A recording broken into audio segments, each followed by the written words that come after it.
So macam mana saya turun berat daripada 90 sampai sekarang ni 70 kg, 20 kg dan masih menurun. Setiap minggu saya timbang dia menurun.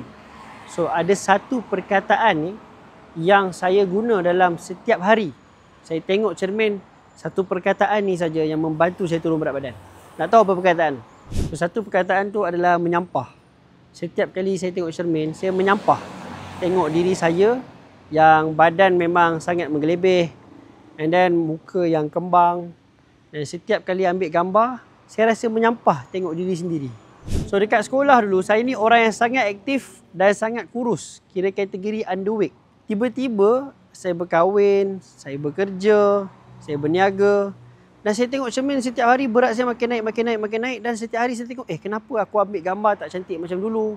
Aku pakai baju tak kemas macam dulu. Jadi menyebabkan saya sangat menyampah dengan diri sendiri. Dan perasaan menyampah tu saya bawa setiap hari yang memotivasikan saya untuk jaga makan, untuk exercise, untuk tidak melihat makanan-makanan sedap dan makan.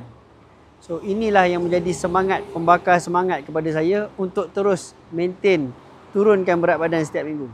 Jadi kalau anda nak buat perubahan dengan diri anda nakkan sesuatu yang baru, pastikan anda betul-betul menyampah dengan keadaan anda sekarang. Tak kisah kewangan ke, kesihatan ke, fitness ke, hubungan ke. Sebab perasaan ni sangat-sangat kuat. Janji buat.